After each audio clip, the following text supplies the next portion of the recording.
I need some tractor parts, but you don't handle my kind. That's not my fault, old man. Remember how I worked on you back in 1941? I thought I was going to sell you a tractor, a plow, and a disc harrow. But somehow I missed on the tractor. I got a real bargain on that tractor, Frank. I'm not so sure about that. What do you mean? Well, Tom, regardless of what you paid for it, I can show you where you could have saved a lot of money in the long run if you'd have bought a John Deere Model B 7 years ago. And that doesn't take into consideration all the other operating advantages you could have enjoyed all these years. Well, maybe I'll give you a chance to prove all that. Figure I'll be needing a new tractor one of these days. Look, Tom, have you been reading about the new A and B tractors in the furrow? Yes, I have. Ever seen one operate in the field? No, not yet.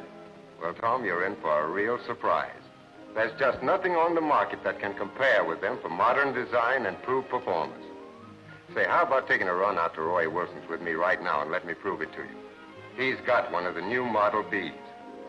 I ought to be getting home, Frank. It's close to dinner time. Come on. I'll buy you a sandwich when we get back. And maybe even a cup of coffee. Well, okay. Let me put these shares in my car. All right.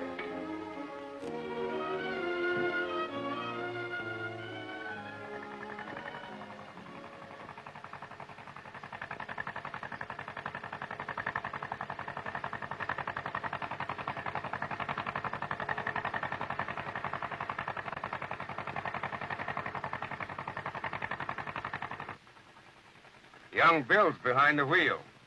Fine lad. Yeah, they don't grow any better. Tops in this class all through high school. A leader in our 4-H and future farmer work, too.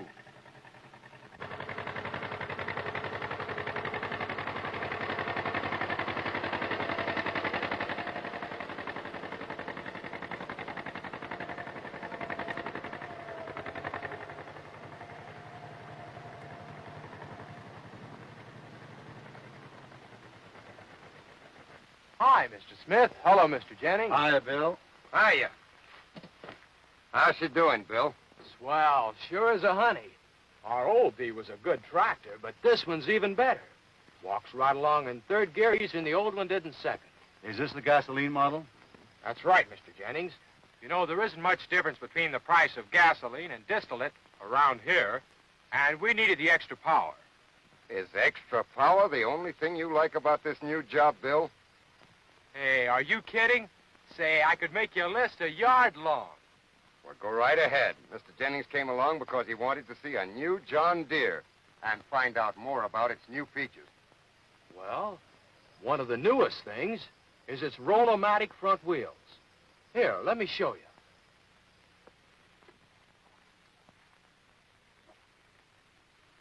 There's the new Roll-O-Matic feature, Mr. Jennings.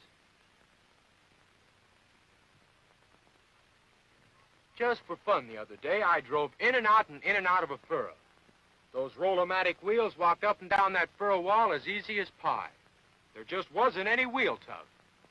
The tractor steered almost as easy as on the level. I plowed some sod and couldn't help but notice how the front wheels kept hugging the ground, with each one carrying its full share of the load. That saves plenty on tires.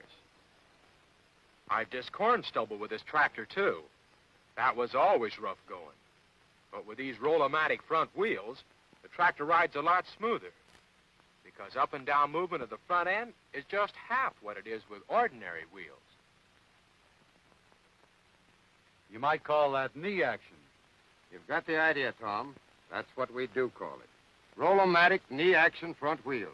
Has any other tractor got this feature, Mr. Smith? No, sir, Bill. Roll-O-Matic is an exclusive feature. Another John Deere first. They were first with hydraulic power control, too. Did you ever see it work, Mr. Jennings? No, only in motion pictures. I'll show you.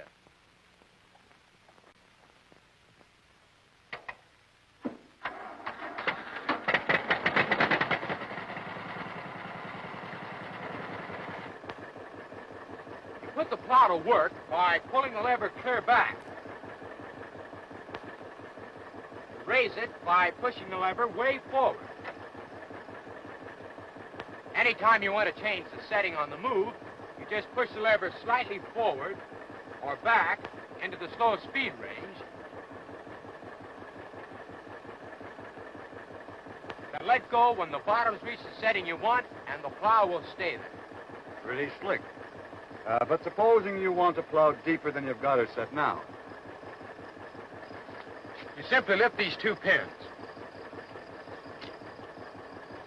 and lengthen the stroke of the cylinder.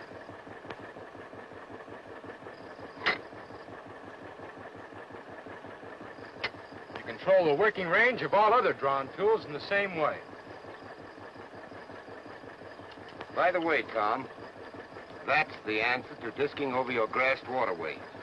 With Power Troll, you angle or straighten the disc gangs without stopping. As you come to the grassed waterway, just push the control lever forward to straighten the gangs. Once you're across, pull it back and your harrow goes into full cutting angle again. You keep going until you finish. You get over your fields in a hurry when time means money. Say, that is a feature. The power lift on our old B was swell, but it couldn't hold a candle to this Power Troll. In cultivating or operating other integral tools, which are lifted and lowered from the rock shaft, Power Troll operation is similar to the hydraulic power lift we had on our old B, except for the depth control, which is something new. We quickly and easily get any desired position between maximum working depth and maximum lift without stopping or even slowing down to meet different field and crop conditions. There's just nothing on the market like Power Troll, Mr. Jennings. With the rock shaft for integral tools and the remote cylinder for drawn machines, there's hardly a piece of equipment we have to raise or lower by hand. Believe me, that certainly saves a lot of time and hard work. You're really sold on a John Deere, aren't you, Bill? You bet I am. Dad says I brag too much about this tractor, but I can't help it. Keep it up, Bill. Maybe I'll put you on my payroll. He's a better salesman than you are now, Frank. Why don't you get up on the seat, Mr. Jennings? Okay, Bill.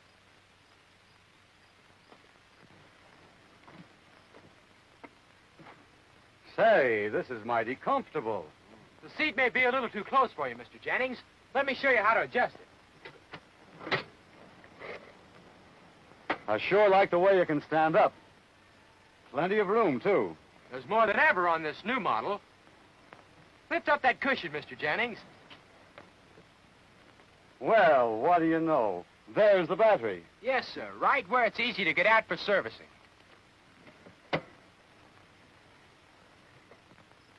What's this, the choke? Right. It's not the same type as on your tractor, Tom. This one is semi-automatic. You pull it out, and it adjusts itself to prevent flooding when the engine starts. Looks like a good feature. Here's the starter button, the light switch for both front and rear lights, the control lever for opening and closing the radiator shutter, and all the gauges are right here in front of you. This is the shift lever for handling all gear changes, 6 forward speeds and 1 reverse, and here's your hand clutch. I don't think I'd like a hand clutch. Why not, Tom? Well, I'm used to a foot clutch. A foot clutch is okay on a smaller tractor, Tom, where you can back into most of your equipment and hook up without getting off the seat. But with a tractor of this size, you're pulling larger plows, disc harrows, and other drawn tools. And there are a lot of times when you have to get off the tractor. With this hand clutch, you can hook up your drawn implements or operate your belt-driven machines right from the ground. And here's another advantage. You're on that tractor for long periods at a time. If you want to stand up a while, you can operate the hand clutch without sitting down. I never thought of that. Why don't you take her around once, Mr. Jennings? By golly, I will, Bill.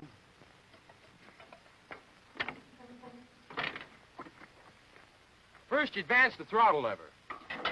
Now you pull out the choke. Then you step on the starter button.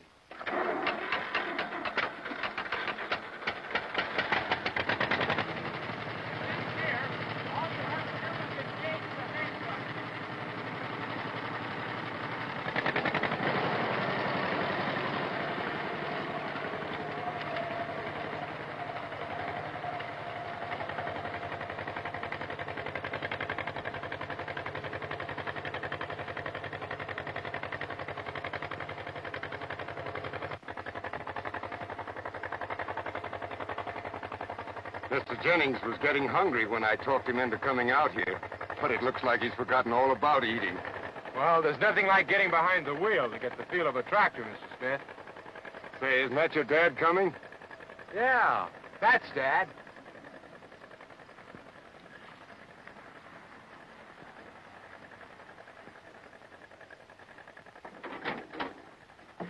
Hiya, Frank. Hi there, Roy.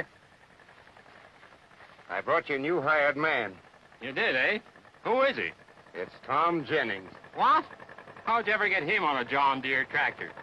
Bill did it. Just told him how easy it is to handle, and he wanted to see for himself. Well, I'll be.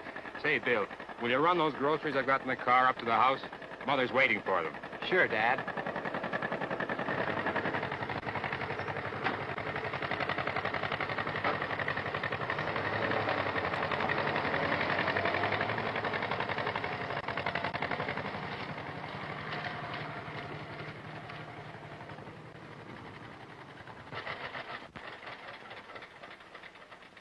Roy, you would come home and catch me driving a John Deere tractor. I knew you'd give in sooner or later.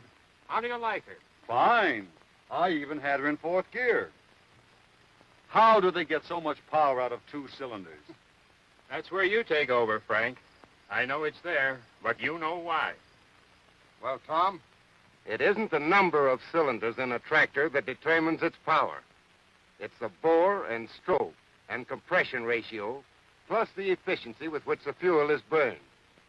To begin with, this new B and the gasoline A have entirely new engines. Let's see. Yeah, I've got a folder here that'll show you what I'm talking about. Here's the cross-section of the engine. Now, see this eyebrow just over the intake valve? It forces the incoming fuel and air downward in a swirling motion, creating greater turbulence. That looks like a cyclone there. That's exactly the effect, Tom. Cyclonic fuel intake to mix fuel and air more thoroughly for better combustion and improved all-round engine performance. John Deere 2-cylinder engines always have been famous for their fuel economy and efficiency. But these new engines are tops. Isn't that right, Roy? It sure is. You know, Tom, I've sort of grown up with John Deere tractors. Dad had one of the first Model Ds ever put out, and there's been a John Deere on this place ever since. We've had 4 of them, in fact. That ought to prove something, Roy. It proves a lot of things. We're convinced you just can't beat a John Deere. Roy, if you were to put your finger on one feature about John Deere tractors and say, that's the reason why they've saved us money, what would that feature be? It all goes back to those 2 cylinders again, Frank. The simplicity of that first Model D appealed to me as a young man. I could do all the servicing and make the minor repairs myself. I kept cost records on it, and our other 2 tractors, like Bill is doing on this one. I'd stack those records against the records on any other tractors in the country. Say, Roy, what was our charge for the complete overhaul on your old B 2 years ago? I think it was, around $90. That sounds about right. How does that compare with the cost of overhauling your tractor, Tom? Well, it cost me a lot more than that. That's what I was telling you in town. I'll bet you've spent at least $100 more on overhauling alone than Roy did on his old B. Maybe so. It just stands to reason, Tom, that a tractor with fewer, heavier parts is bound to last longer and cost less to operate. Are they still pouring it on, Mr. Jennings? I haven't got a chance, Bill. You know, I was thinking about another feature you'd like. The new slow speed. You've got a hay chopper like ours, haven't you? Yes, I have. With the heavy windrows this year, we were able to creep along at 1.5 miles an hour and still maintain full engine speed on the chopper. And boy, was that a lifesaver. Say, that sounds like an ideal speed for a lot of jobs. It sure is. Well, Tom, we're holding up these folks. It's way past dinner time. Say, that reminds me. Mom sent me down to invite you to eat with us. Sure. Come on, we can talk about something else for a while. It's fried chicken. Fried chicken? What do you say, Tom? We can't lose. Lose? What could you lose? First, you get Roy and Bill to gang up on me and sell me a tractor. Then you get out of buying my dinner like you promised. I think you win. Twice.